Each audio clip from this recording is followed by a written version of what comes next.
ఈ షిరిడీ సాయి మీద ఎన్నో వివాదాలు కూడా ఉన్నాయి. ఆయన అసలు హిందువే కాదు. సాయి సచ్చరిత్ర అనే పుస్తకం చదవక ముందు నాకున్న అభిప్రాయం వేరు, చదివిన తర్వాత నాకున్న అభిప్రాయం వేరు. సనాతన ధర్మంలో 4 రకాల ప్రమాణాలను చెప్తారు: శృతి, స్మృతి, పురాణము, శిష్టాచారం. సరే, ఇప్పుడు సాయిబాబా గారు ప్రదర్శించిన లీలలు ఏంటి? ఇది వింటే శ్రోతలకు చాలా ఆశ్చర్యం కలుగుతుంది. ఆశ్చర్యం కాదు, నాకు అసహ్యం కలిగింది. ఒక గ్రామస్తుల చేత తరిమి వేయబడ్డ వ్యక్తి, ఒక ముస్లిం మతోన్మాది షిరిడీ వచ్చి సాయిబాబా దగ్గర ఆశ్రయం పొందాడు. ఆశ్రయం అని కూడా కాదు, ప్రజలు ఏమనుకుంటున్నారంట, తర్వాత బాబా రాహతాలోనే ఉండసాగారు. బాబా ఫకీర్కి ఎంతగానో అంటుకుపోయా. ఇక్కడ చూడండి, అతను బాబాని వదిలితే ఒట్టు, బాబా కూడా అతని నుంచి దూరంగా ఉండలేకపోయారు. అది ఎలా సంభవిస్తుందో ఎవరికీ అర్థం కాలేదు. వాళ్ళ అభిప్రాయానికి వ్యతిరేకంగా పనిచేశాడు. ఇదే బాబాలు ఎలా అంటే ఎంత పిచ్చి పువ్వులు చేస్తున్నారు ఈ సాయి సచ్చరిత్ర చదివే వాళ్ళకు. ఇక్కడ ఉన్న విషయం ఏంటి, మీరు చివరిలో చెప్తున్న కన్క్లూజన్ ఏంటి? చాలామంది సాయి పిచ్చోడు అనుకుంటారు. పిచ్చోడు కాదండి, చాలా స్ట్రాటజికల్గా వర్క్ చేశాడు ఆయన.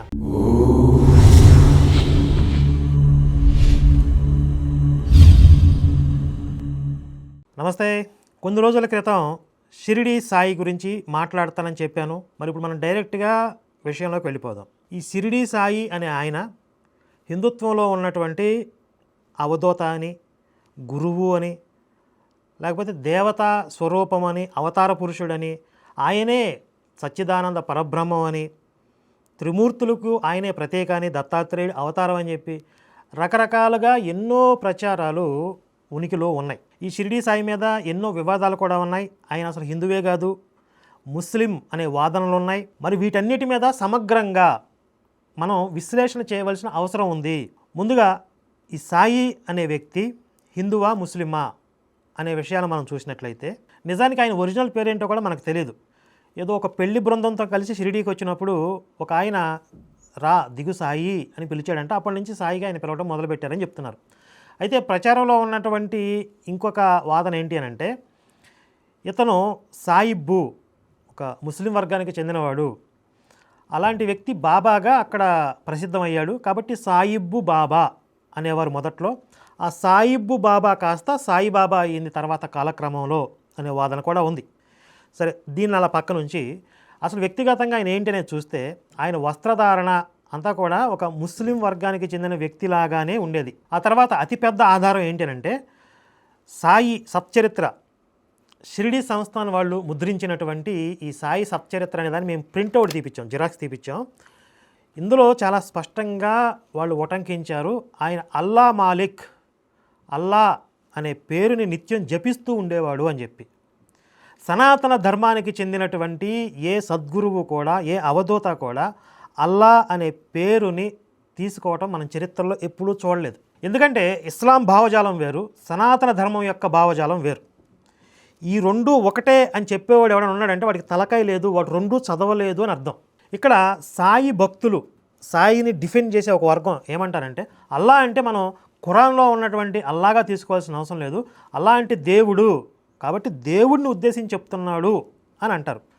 ఆయన ఇప్పుడు భారతదేశంలో ఉన్నాడు, ఏ మక్కాలోనూ లేడు. ఇక్కడ దేవుణ్ణి ఏ పేరుతో పిలుస్తున్నారు? ఈశ్వర, పరమాత్మ, పరబ్రహ్మం అంటారు కదా. కాబట్టి అందరి యొక్క పరమాత్మ ఒక్కడే అని చెప్పాలి. అంతేగాని అల్లా అనే ఒక పేరు ప్రముఖంగా ఒక మతంలో ప్రస్తావన ఉన్నప్పుడు, ఒక మతానికి చెందినటువంటి పేరు అయినప్పుడు ఆ పేరుని తీసుకొచ్చి ఇక్కడ మాట్లాడాల్సిన అవసరం ఏముంది? కనుక ఇక్కడ మనకి ఒక బలమైన ఆధారం దొరుకుతుంది, అతను ముస్లిం వర్గానికి చెందిన వ్యక్తి అని చెప్పి. నేను ఇక్కడ ఇంకొక విషయం కూడా స్పష్టంగా చెప్తున్నాను. సాయి సచ్చరిత్ర అనే పుస్తకం చదవక ముందు నాకున్న అభిప్రాయం వేరు, చదివిన తర్వాత నాకున్న అభిప్రాయం వేరు. సినిమాల రూపంలో, కథల రూపంలో ఎన్నో విషయాలు ప్రచారంలో ఉన్నాయి. సిరులను సఖి సుఖశాంతుల గూర్చును షిరిడీ సాయి కదా, మధుర మధుర మహిమాన్విత గాథా సాయి ప్రేమ సుధా, ఇలా చాలా మంచి పాటల్ని తయారు చేసి ప్రచారంలో పెట్టారు. ఇక వాళ్ళకి పుస్తకాలు చదవాల్సిన అవసరం లేదు, విషయ పరిశీలన చేయవలసిన అవసరం లేకుండానే సాయి అంటే ఒక అభిప్రాయం సామాన్య జనంలో విస్తరించి ఉంది. ఈ మార్కెటింగ్ ఎలా చేశారు అనే విషయాన్ని కూడా మనం రాబోయే భాగాల్లో చూస్తాం. ఈ విషయం మీద నేను పరిశోధన చేయకముందు నాకు కూడా ఏదో ఒక మూల ఏమో నిజంగా సాయి అనేవాడు ఏదైనా అవతార పురుషుడేమో, ఏదైనా గురువేమో అయ్యి ఉండొచ్చేమో అని ఒక అభిప్రాయం ఉండేది. కానీ చదివిన తర్వాత నాకు అర్థమైంది, సాయి ముస్లిం కాదు, సాయి సాధారణ ముస్లిం కాదు, ఒక ఉన్మాద ముస్లిం, పైత్యంతో నిండిపోయినటువంటి ముస్లిం. మీకు డీటెయిల్గా కొండ బద్దలు కొట్టినట్లుగా చెప్పాలి అంటే, హిందువులని, భారతదేశాన్ని ఇస్లామీకరణ చేయాలి అనే ఒక మిషన్లో భాగంగా పనిచేశాడు అనేది నాకు సాయి సచ్చరిత్ర చదివితే అర్థమైంది. దీనికి సంబంధించి ఆధారాలు కూడా నేను మీకు చూపిస్తాను. సాయి సచ్చరిత్రలోనూ ఒక భాగం మీకు ఈరోజు చదివినిపిస్తాను. దానికంటే ముందు ఇప్పుడు మనం సాయి ముస్లిమా కాదా అనే విషయాలు చూస్తూ ఉన్నాం కదా. ఆ రోజుల్లో బ్రిటిష్ గవర్నమెంట్ ఉంది కదా, వాళ్ళు ఈ సాయి విషయంలో ఏమని అభిప్రాయానికి వచ్చారు అంటే, ఏ ముస్లిం ఫకీర్ రిసైడింగ్ ఎట్ షిరిడి అని సంబోధించేవారు. వాళ్ళు విడుదల చేసిన కొన్ని గెజెట్స్లో కూడా ఈ ప్రస్తావన ఉంది. ఎందుకు వాళ్ళు ఈ షిరిడి సాయి మీద ఫోకస్ చేశారు అని అంటే, ఇక్కడ జనాలు గుమిగూడుతున్నారు, ఇంతమంది పోగవుతున్నారు, దీనివల్ల మన ప్రభుత్వానికి ఏమైనా థ్రెట్ ఉందా అంటే, ఏదైనా స్వతంత్ర పోరాటం లాంటిది ఇక్కడ ప్రారంభం అవుతుందా, ఆలోచనలు ఏమైనా జరుగుతున్నాయా అని చెప్పి బ్రిటిషర్సు ఈ షిరిడి మీద ఫోకస్ చేసి, వాళ్ళ రీసెర్చ్లో తేలింది ఏంటంటే, అక్కడ పోగయ్యేటటువంటి జనాల వల్ల వాళ్ళకి ఎలాంటి థ్రెట్టు లేదు, పైగా ఈ స్వతంత్ర పోరాటం నుంచి దృష్టి మరలి వీళ్ళు ఇక్కడ వేరే దారిలో ఉన్నారు, ఇది మనకి ప్లస్సే కానీ మైనస్ కాదు అనే అభిప్రాయంతో ఈ షిరిడి సాయిని వాళ్ళు ఎప్పుడు కూడా టచ్ చేయలేదు. ఇంకా ఆయన్ని ప్రోత్సహించారు వెనకాలండి, మార్కెటింగ్ చేసిన వాళ్ళలో బ్రిటిష్ గవర్నమెంట్ ప్రోత్సాహం కూడా ఉంది అనే వాదన కూడా ఉంది. ఇది చారిత్రకంగా చూస్తే షిరిడి సాయి గురించి మనకు కనపడే కొన్ని విషయాలు. ఇది కాకుండా శాస్త్ర ప్రమాణం ఏదైనా ఉందా, ఈ షిరిడి సాయి దత్తాత్రేయుడు అవతారం అని, శివుడి అవతారం అని, పరబ్రహ్మం అని రకరకాల వ్యాఖ్యానాలు చేస్తూ ఉన్నారు కదా, దీనికి ఏమైనా శాస్త్ర ప్రమాణం ఉందా అంటే ఎక్కడా కూడా వెంట్రుకవాసి కూడా అలాంటి ప్రమాణాలు మనకి కనిపించవు. సనాతన ధర్మంలో 4 రకాల ప్రమాణాలను చెప్తారు: శృతి, స్మృతి, పురాణము, శిష్టాచారం. శృతులు అంటే వేదాలు, స్మృతులు అంటే ఋషులు మనకు అందించినటువంటి ధర్మశాస్త్రాలు, పురాణాలు, చివరిగా శిష్టాచారం. ఇప్పుడు కొంతమంది సాయి మతానికి చెందిన వాళ్ళు శిష్టాచారం ప్రమాణం అంటే, కొంతమంది పీఠాధిపతులు, సమాజంలో విశేషమైనటువంటి గౌరవాన్ని కలిగిన వ్యక్తులు సాయి గురించి మంచిగా చెప్పారు, ఆయన సద్గురువు అన్నారు, ఆయన దేవుడని కూడా చెప్పిన వాళ్ళు ఉన్నారు, సమాజంలో అలాంటి ఉన్నత స్థానంలో ఉన్నవారు ఆయన గురించి చెప్పారు కాబట్టి ఇది శిష్టాచారం ప్రమాణంగా తీసుకుని ఆయన్ని దేవుడు అని భావించవచ్చు అని వాదన చేస్తూ ఉన్నారు. అయితే మనకి చెప్పిన 4 ప్రమాణాలు కూడా ఏది ఏ సందర్భంలో అన్వయం అవుతుంది అనేది కూడా మనం చూడాలి. ఈ శిష్టాచారం అనేది చివరికి చెప్పారు, అల్ప ప్రమాణం అంటారు దీన్ని. ఇది కూడా ఎప్పుడు మనం పాటించాలి, ఎప్పుడు దాన్ని ప్రామాణికంగా తీసుకోవాలనంటే, మొదట చెప్పినటువంటి 3 అందుబాటులో లేకపోతే, సామాన్య జనానికి ఏదైనా ఒక ఆచారాన్ని పాటించే విషయంలో వేదం ఏం చెప్పిందో తెలియట్లేదు, స్మృతులు ఏం చెప్పాయో ధర్మశాస్త్రాల్లో ఏముందో వాళ్ళకి తెలియదు, పురాణం ఏం చెప్పిందో వాళ్ళకి తెలియదు, అలాంటప్పుడు సమాజంలో పూజనీయులైన వాళ్ళు ఏదైతే ఆచరిస్తున్నారో దాన్ని ప్రమాణంగా తీసుకోమని చెప్పారు. కానీ సాయి విషయంలో చూస్తే మనకి శృతులు, స్మృతులు, పురాణాలు 3 కూడా అందుబాటులో ఉన్నాయి.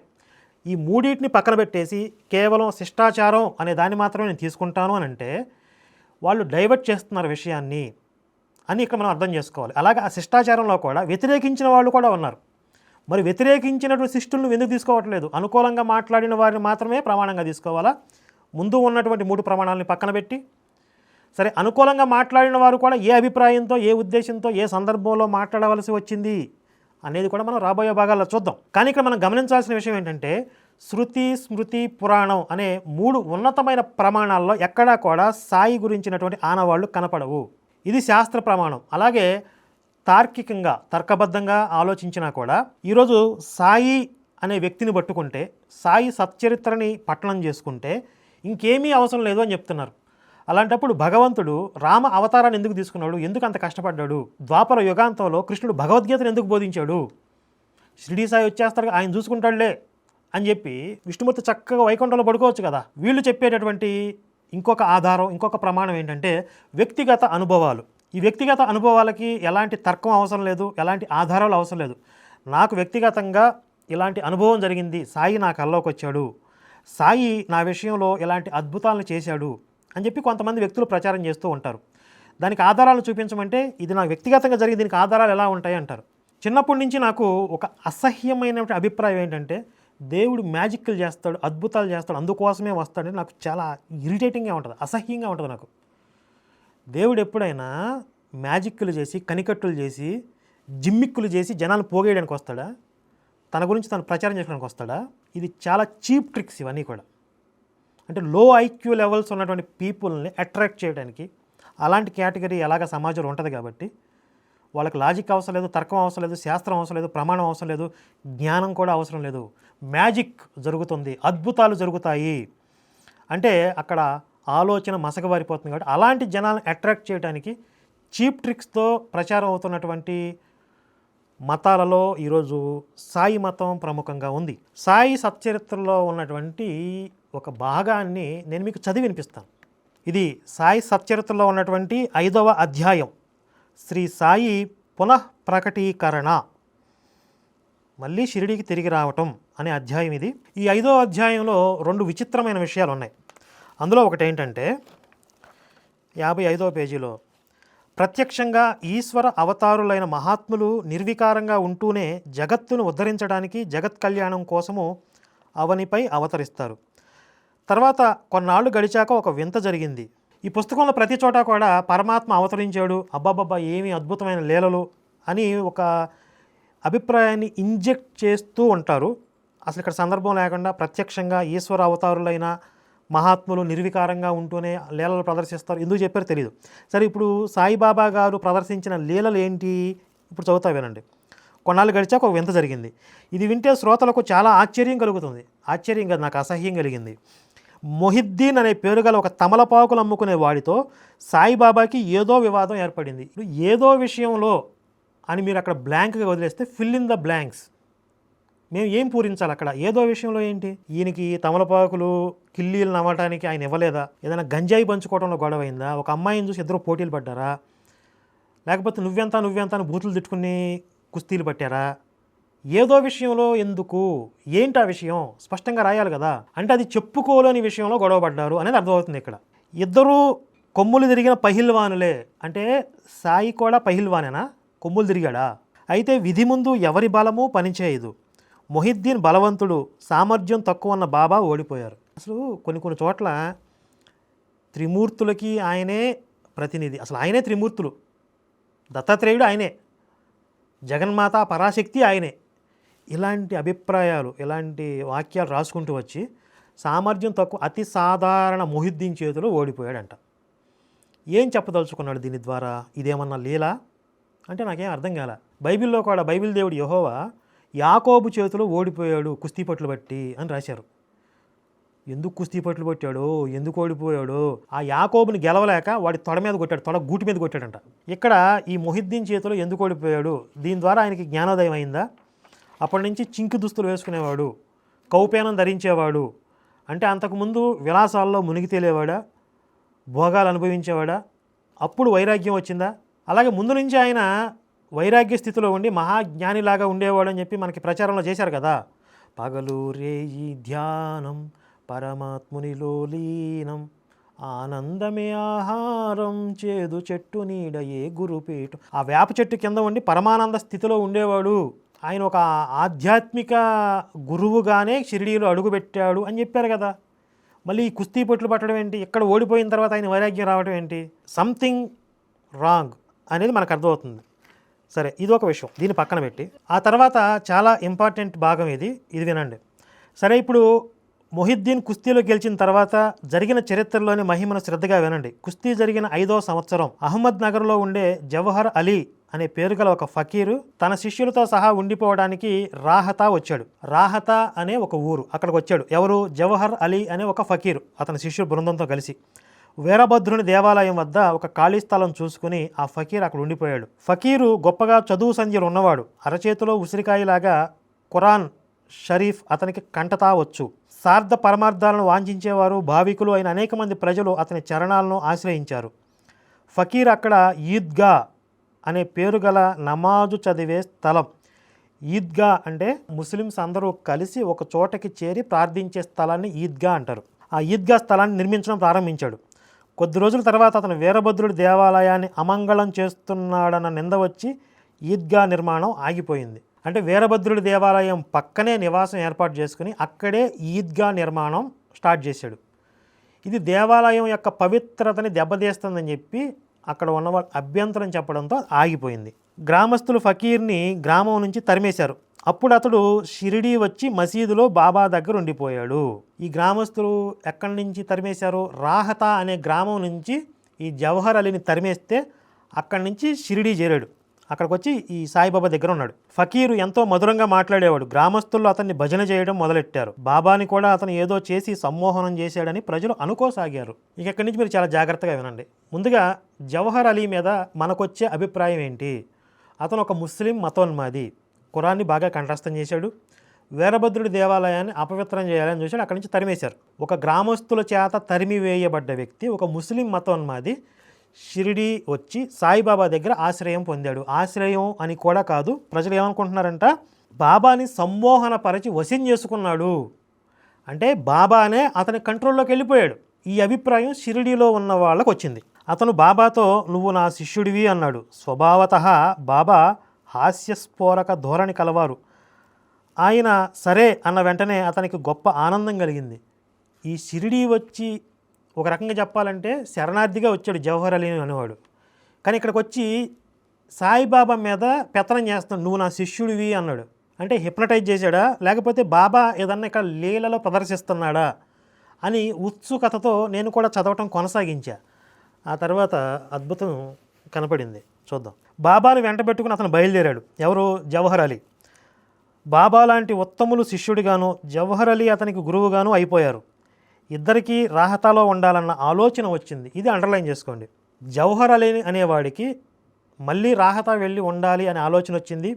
సరే, శిష్యుడిగా సాయిబాబా ఒప్పుకున్నాడు కాబట్టి తప్పక వెళ్ళవలసి వచ్చింది అని రాయలేదు.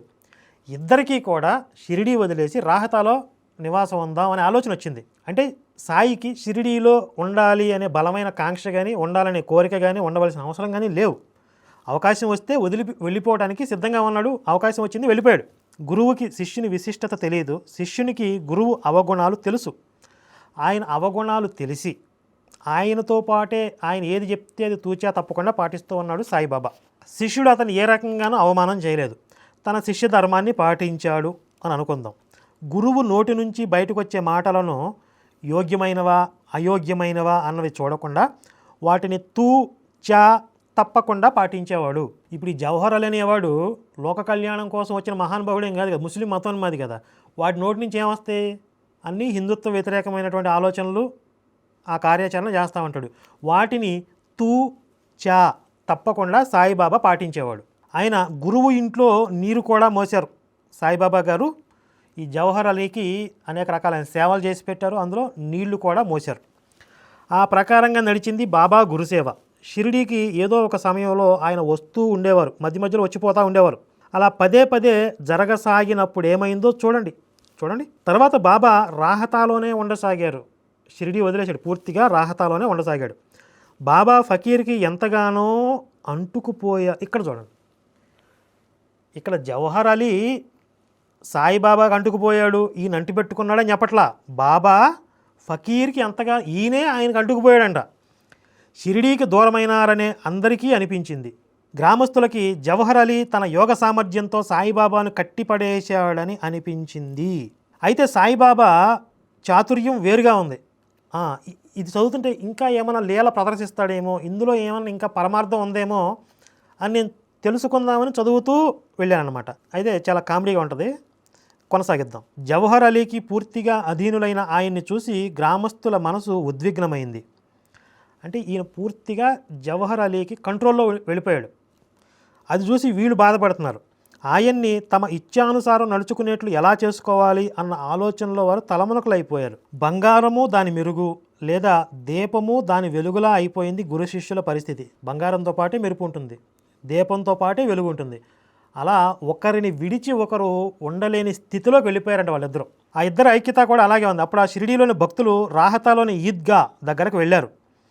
గొప్ప ప్రయత్నం చేసి ఎలాగోలా బాబాని తీసుకుని రావాలని అందరూ పథకం వేసుకున్నారు. కానీ బాబా వారికి అందుకు వ్యతిరేకంగా చెప్పారు. ఈ షిరిడీలో ఉన్న గ్రామస్తులందరూ కలిసి ఎలాగోలా సాయిని వెనక్కి తీసుకొచ్చేద్దామని వెళ్తే అక్కడ సాయి గారు వాళ్ళకి వ్యతిరేకంగా మాట్లాడారంట. ఆయన ఫకీరు కోపిష్టివాడు, అతను జోలికి పోకండి, అతను నన్నెప్పటికీ విడువడు, మీరు ఇక్కడి నుంచి తిరిగి వెళ్ళిపోండి. ఈ గ్రామస్తులతో అంటున్నాడు సాయిబాబా గారు ఏమని, ఆయన నన్ను ఎప్పటికీ విడిచిపెట్టడు, ఆయన కోపిష్టుడు, మీరు ఎక్కడి నుంచి వెళ్ళిపోండి అర్జెంటుగా, అతను ఇప్పుడే ఊరి నుంచి వచ్చేస్తాడు, మిమ్మల్ని అవమానిస్తాడు, అతని క్రోధాన్ని భరించలేం, అతని కోపం మహా కఠినం, ఇప్పుడు వచ్చాడంటే కోపంతో మండిపడతాడు, మీరు వెంటనే ఇక్కడి నుంచి వెళ్ళి షిరిడీ దారి పట్టండి అన్నాడు. భయపెడుతున్నాడు, నన్ను వదిలిపెట్టాడు ఆయన, మీ ఇద్దరం కలిసే ఉంటాం, మీరు వెళ్ళిపోండి ఇక్కడి నుంచి అంటున్నాడు.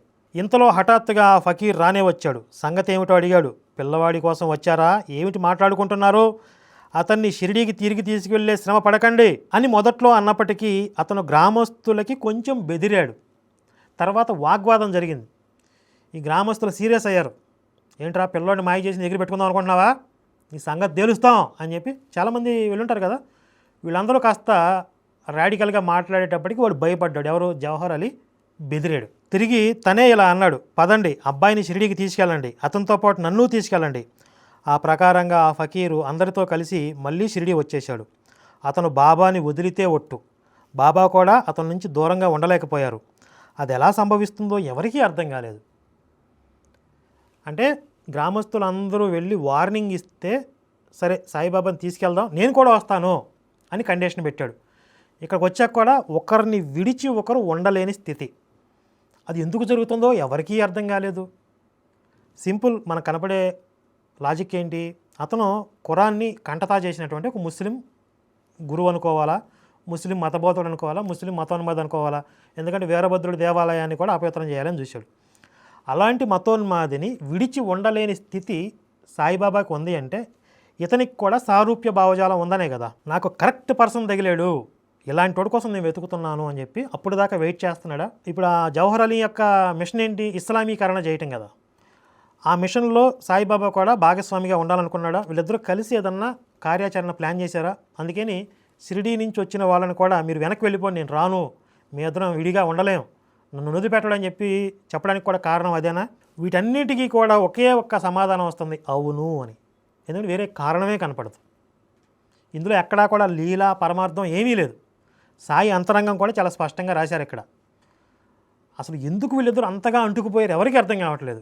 ఒకరిని విడిచి ఒకరు ఉండలేని స్థితికి వచ్చేసారు. అంటే నేను ముందు చెప్పినట్లుగా సాయి ముస్లిం కాదు, సాధారణ ముస్లిం కాదు, ఒక ముస్లిం మతోన్మాది అని చెప్పడానికి కారణం ఇదే. ఒక ముస్లిం మతోన్మాదితో కలిసి పనిచేశాడు. ఒక దేవాలయాన్ని అపవిత్రం చేయాలనుకున్నటువంటి ఒక ముస్లిం మత బోధకుడితో అతను మింగిలైపోయాడు. ఎంతగా అంటే జీలకర్ర బెల్లంలాగా అంటుకుపోయారు వాళ్ళిద్దరూ కలిసి పనిచేశారు. తప్పని పరిస్థితి వస్తే తప్ప వెనక్కి రాలేదు. ఆ తర్వాత కూడా ఏమైందో చూడండి. సాయి మూర్తి భవించిన పరబ్రహ్మ అయితే జవహర్ అలీ భ్రమంలో ఉన్న గుమ్మడి పండు అంట. ఇదేం కామెడీ అసలు, ఏమైనా అర్థం పర్థం ఉందా. ఇప్పుడు ఒక కథ ఏదో రాసుకుంటూ వచ్చారు, మధ్యలో ఇదేంటి సాయి మూర్తి పరబ్రహ్మలా కనిపిస్తుంది. మీకు చదువుతుంటే ఎలా ఉంది మీకు ఇది. దేవీదాసు అతన్ని పరీక్షించాడు. ఈ దేవీదాసు అనే ఒక ఆయన హిందుత్వానికి సంబంధించినటువంటి ఒక గురువు. షిరిడీలో జవహర్ అలీ అనే గుమ్మడి పండు బద్దలైంది. దేవీదాసు చాలా అందంగా ఉండేవాడు. అతని కళ్ళు తేజవంతంగాను రూపం మనోహరంగానూ ఉండేది. 10-11 ఏళ్ల వయసులో ఉన్నప్పుడు అతను మొదటిసారి షిరిడీ వచ్చాడు. అలా అతను లేత వయసులో నడుముకు కేవలం కౌపీనం కట్టుకుని ఉండేవాడు. యాత్రికుడిగా వచ్చి మారుతి దేవాలయంలో దిగాడు. పెళ్లివారితో కలిసి బాబా రావటానికి 12 ఏళ్ల ముందే దేవీదాసు షిరిడీకి వచ్చి ఉండసాగాడు. అంటే ఈ సాయిబాబా రావటానికి 12 ఏళ్ల క్రితమే ఈ దేవీదాసు షిరిడీలో ఉన్నాడు. నిత్యము నియమంగా అభ్యాసం నడిపించేవాడు. ఈ దేవీదాసు గొప్ప జ్ఞాని. తాత్యాబా అతన్ని గురువుగా చేసుకున్నాడు. కాశీనాథ్ షింపే మొదలైన వాళ్ళు ముఖ్య శిష్యులై అతన్ని ఆశ్రయించారు. ఈ భక్తులు దేవీదాసు ఎదుటికి తీసుకొచ్చారా ఫకీర్ని. జవహర్ అలీ అనేవాడిని దేవీదాస్ దగ్గర తీసుకొచ్చారు. శాస్త్రపరమైన వాదోపవాదాలు నడిపించారు. దేవీదాసు ఆ ఫకీర్ని జయించాడు. దాంతో వారు ఆ ఫకీర్ని అక్కడి నుంచి తరిమేశారు. ఈ ఒక్క లైన్లో మనకి సర్వం బోధపడుతుంది. ఈ ఫకీర్ని ఎందుకు తీసుకొచ్చారు దేవీదాస్ దగ్గరికి, వాదోపవాదాలు పెట్టడానికి. అంటే వాడి మతం గొప్పదే, మా అల్లానే గొప్పవాడు, అందరూ ఇస్లాంలోకి మారిపోవాలి అని వాడు వాదనలు చేస్తున్నాడు. ఈ హిందూ గురువు అయినటువంటి దేవీదాస్ దగ్గర తీసుకొచ్చి ఇప్పుడు చూపించరా నీ ప్రతాపం ఏంటో అన్నారు. శాస్త్రపరమైన వాదోపవాదాలు జరిగాయి. అసలు దైవానికి ఉండే లక్షణం ఏంటి, దైవ గ్రంథం అని దేన్ని అంటారు, ఏది తర్కబద్ధంగా ఉంది, ఇలాంటి శాస్త్రబద్ధమైనటువంటి వాదాలు జరిగితే అందులో ఈ ఫకీర్ అనేవాడు ఓడిపోయాడు. అక్కడి నుంచి తరిమేశారు. ఎప్పుడు తరిమేస్తారు గ్రామస్తులు?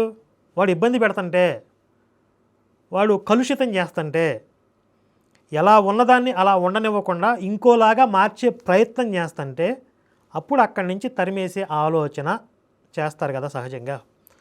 అంటే వీడిని భరించలేకపోయారు. ఎవరిని? ఈ జవహర్ అలీ అనేవాడిని. మీరు గమనిస్తే ఇక్కడ ఈ రాహత అనే గ్రామం నుంచి తరిమేశారు, ఈ షిరిడి అనే గ్రామం నుంచి తరిమేశారు, గ్రామస్తులే తరిమేశారు. అంటే వాడు అంత ఉన్మాది, అంత ఉన్మాదం కలిగిన ముస్లిం వాడు.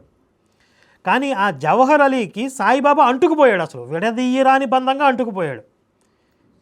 వాళ్ళు ఏముందిరా సెక్స్ అప్పీలు అంటే? ఇక్కడ సెక్స్ అప్పీల్ అంటే అది కాదు. మీరు అంటే అంటుకుపోవాల్సిన అవసరం ఏంటి? వాడేమైనా మహాజ్ఞానే, పరమజ్ఞానే? ముస్లిం మతోన్మాది. అలాంటి భావజాలమే ఉంది కాబట్టే సాయిబాబా అతనికి అంటుకుపోయాడు. లేకపోతే చిచ్చి ఇంత పైత్యంతో ఉన్నావేంటారు నువ్వు, ఇంత ఉన్మాదంతో ఉన్నావేంటారు నువ్వు? సాయిబాబా ఏం అతనికి బుద్ధి చెప్పలా. ఆయన అడుగు జాడల్లో నడిచాడు. ఆయన ఏది చెప్తే అది చేశాడు, ఏది చెప్తే అది పాటించాడు. ఆయన మిషన్లో భాగం అయిపోయాడు. ఇద్దరూ కలిసి ఒక కార్యాచరణ ప్లాన్ చేశారు. ఇది ఇష్టపూర్వకంగా జరిగిన కలయిక, బలవంతం ఎక్కడా లేదని. జవహర్ అలీ అనేవాడు సాయిబాబాని ఎక్కడా బలవంతం చేయలేదు. అంటే ఈ గ్రామస్తులు కనుక వాడిని తరిమేయకపోతే ఈ సాయిబాబా, జవహర్ అలీ వీళ్ళిద్దరూ కలిసి అక్కడ వాళ్ళ యాక్టివిటీ అనేది ప్లాన్ చేసేవారు. చివరిలో చూడండి, ఇక అలా బాబా లీలలు చాలా లోతైన. ఇది ఈ కామెడీ చూడండి, ఈ కామెడీ తట్టుకోవడం మనలో కాదు అసలు. ఇందులో బాబా లీలలు ఎక్కడున్నాయి మీరు చెప్పండి. ఇందులో గ్రామస్తుల లీలలు కదా ఉంది. గ్రామస్తులు కదా అక్కడ రాహతా వెళ్ళి ఆయన బెదిరించి వెనక్కి తీసుకొచ్చారు. గ్రామస్తులు కదా దేవీదాస్ గురువు గారి దగ్గర తీసుకొచ్చి వాడిని ఓడించి తరిమేశారు. ఇందులో బాబా లీలలు ఎక్కడ? ఆయన అంటుకుపోవడమా? బెల్లం జీలకర్రలాగా కలిసిపోవడమా? ఇదా బాబా లీలలో? అసలు ఇందులో జవహర్ అలీ అనేవాడిని పంపించేయడం అనే ఉద్దేశం ఎక్కడైనా ఉందా ఈయనకి, సాయిబాబాకి? పైగా గ్రామస్తుల మీద వ్యతిరేకంగా మీరు వెళ్ళిపోండి ఎక్కడి నుంచి అర్జెంట్గా, ఆయన వస్తాడు, మీరు తట్టుకోలేరు. వాళ్ళ అభిప్రాయానికి వ్యతిరేకంగా పనిచేశాడు. ఇదే బాబా లీల అంటే? అంటే ఎంత పిచ్చి పువ్వులు చేస్తున్నారు ఈ సాయి సచ్చరిత్ర చదివే వాళ్ళకు కూడా. ఒరే ఇక్కడ ఉన్న విషయం ఏంటి, మీరు చివరిలో చెప్తున్న కన్క్లూజన్ ఏంటి అంటే జనాల మీద వీళ్ళకున్న అభిప్రాయం ఏంటి? ఇప్పుడు బైబిల్ కంటే దారుణంగా ఉంది అసలు ఇది. సరే, సాయిబాబాకి ఒక మెసేజ్ ఇవ్వాలనిపించిన జనాలకి, శిష్యరకం అంటే ఎలా ఉంటుందో చూపించాలనుకున్నాడు. అక్కడ ఉన్న ఉత్తమైన గురువు దేవిదాస్ ఉన్నాడు కదా, ఆయన దగ్గర చేయొచ్చు కదా.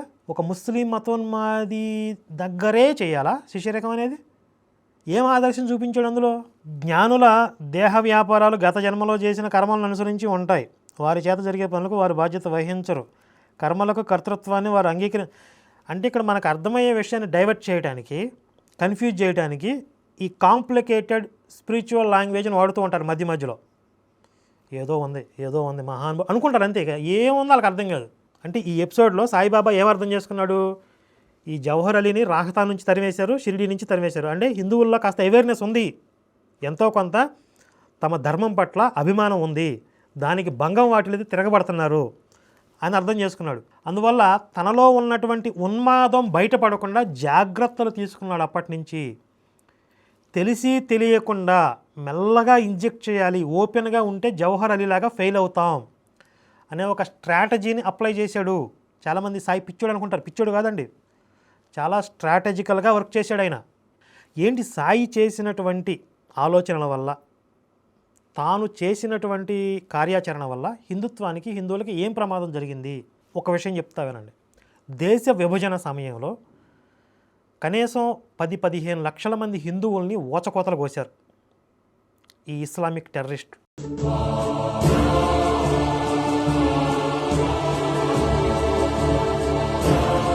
అంటే ఇస్లామిక్ ఆ టెర్రరిజం అనే దాన్ని హిందువులు అర్థం చేసుకోలేకపోవటానికి, ఇస్లాం మతోన్మాదాన్ని అంచనా వేయలేకపోవడానికి ఈ సాయి లాంటి వాళ్ళు అల్లా కూడా దేవుడే, ఇస్లాం కూడా మన ధర్మమే అని ఒక న్యూట్రలైజ్ చేయటం హిందువుల్ని. ఏదో సినిమాల్లో శివుడు స్వయంగా చెప్తాడు, నేను మత కలహాలు రూపుమాపడానికి 3 అవతారాలు తీసుకుంటున్నాను, అందులో షిరిడీ సాయి ఒకటే అని చెప్పి శివుడి క్యారెక్టర్తో చెప్పించారు. ఎక్కడ మత కలహాలు రూపుమాపాడండి సాయి? ఇస్లాం టెర్రరిజాన్ని అర్థం చేసుకోలేని స్థితిలోకి హిందువులు తీసుకుపోయాడు. ఆ నిద్రమత్తులో ఉంచి వాళ్ళని ఓచకోతలు గోపించిన వాళ్ళలో సాయి కూడా ఉన్నాడు. ఇది ఆ రోజు సాయి బ్రతికున్న రోజుల్లో జరిగినటువంటి నష్టం, ప్రమాదం. ఇప్పటికి కూడా, ఈ రోజుకి కూడా ఈ సాయి మార్కెటింగ్ మతం వల్ల ఏం జరుగుతుందంటే, వీళ్ళ ఉద్దేశం ఏంటనేది ఈ పుస్తకం ప్రారంభంలో చెప్పేశారు. ఇతర ఏ దేవతల్ని కూడా ఆరాధించాల్సిన పని లేదు, ఇతర ఏ శాస్త్రాలు కూడా చదవాల్సిన పని లేదు. కేవలం సాయి ఒక్కడుంటే చాలు, సాయి సచ్చరిత్ర చదువుకుంటే చాలు. ఆసేతు హిమాచలం యావత్ భారత జాతిని ఏకం చేసింది. ఎన్నో దండయాత్రలు జరిగినప్పటికీ ఎప్పటికప్పుడు పోరాటం చేస్తూ తమ అస్తిత్వాన్ని నిలబెట్టుకునేలా చేసింది ఇక్కడ పుట్టినటువంటి రామాయణ మహాభారతాల మొన్న పుట్టిన ఈ సాయిబా. అంటే ఎప్పటికైనా సరే ఈ జాతిని నిర్వీర్యం చేయాలి అని అంటే కనుక వీళ్ళని రాముడికి కృష్ణుడికి దూరం చేయాలి, రామాయణ మహాభారతాలను తీసేయాలి ఇక్కడి నుండి, అంటే దాని ప్లేస్లో ఇంకేదో పెట్టాలి అనే ఒక మార్కెటింగ్ సిస్టమ్ దీని వెనక పనిచేస్తుంది. ఇందులో నాకు ఇంకొకటి అనిపించింది ఏంటంటే, ఇప్పుడు కలిపురుషుడి స్ట్రాటజీ ఏంటండి, సనాతన ధర్మానికి అంకితమైన వాళ్ళని, ఆ ధర్మంలో కాస్త లోతుగా ఆ మార్గాన్ని పట్టుకున్న వాళ్ళని అక్కడి నుంచి డైరెక్ట్గా చేతనైతే పాషాణ మతాల్లోకి తీసుకుపోవటం. సరే, వీళ్ళు పాషాణ మతాల్లోకి రావట్లేదు, దానికి అంగీకరించట్లేదు కాబట్టి కనీసం ఈ సనాతన ధర్మానికి చెందిన మూలాలతో సంబంధం లేకుండా వీళ్ళని కట్ చేద్దాం, నెక్స్ట్ జనరేషన్కి మళ్ళీ వీళ్ళని వాడికి నచ్చిన పాషాణ మతాల్లోకి తీసుకుపోవడం చాలా ఈజీ అవుతుంది, లేదా ఈ ధర్మానికి బలం తగ్గిపోతుంది.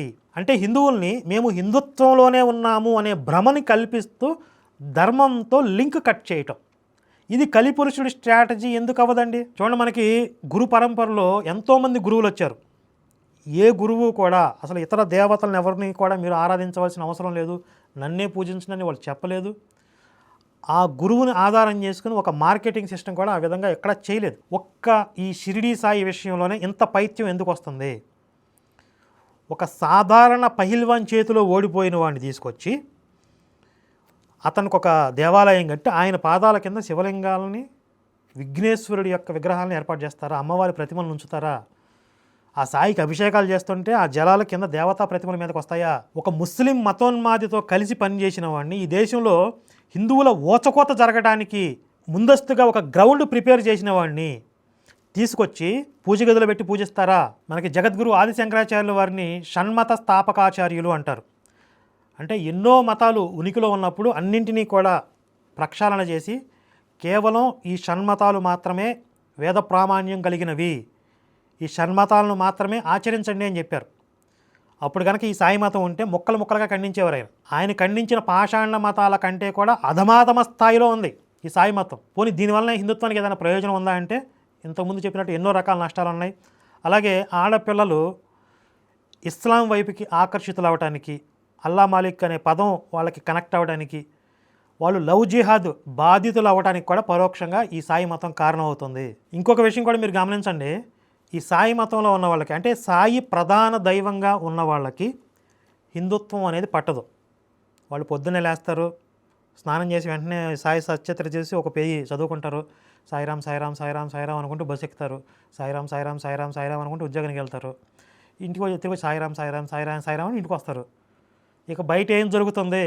హిందుత్వం మీద దాడి జరుగుతుంది, దేవాలయాలను దాడులు చేస్తున్నారు, దేవతా విగ్రహాలు పడగొడుతున్నారు, దేవతా దోషణ పట్టదాలకే సాయిరామ్ సాయిరామ్ సాయిరామ్ అన్ని మతాలు ఒకటే, ఆయనైనా ఒకటే. ఈ చేతగానితనం, ఈ అసమర్థత హిందువుల్ని ఈ నిస్సహాయ స్థితిలో ఉంచడానికి కూడా ఈ సాయి మతం ప్రధానంగా కారణమవుతుంది. హిందూ జాతిలో ఎప్పటికైనా క్షాత్రం తిరిగి మేల్కొనాలి, మనల్ని మనం రక్షించుకునేటటువంటి క్షాత్ర ధర్మాన్ని మనం అవలంబించాలి అంటే మనకి రామాయణ మహాభారతాలు తప్ప ఇంకొక మార్గం లేదు. వాటి నుంచి దూరం చేసే ఏ ఎలిమెంట్ అయినా సరే, ఏ మతమైనా సరే, ఏ సాయిబ్ అయినా, ఏ బాబా అయినా సరే హిందుత్వానికి శత్రువే. ఆ శత్రువుని నెత్తి మీద పెట్టి పూజించుకునే వాళ్ళని ఏమనాలో మీరే ఆలోచించండి. జై శ్రీరామ్, భారత్ మాతా కీ జై.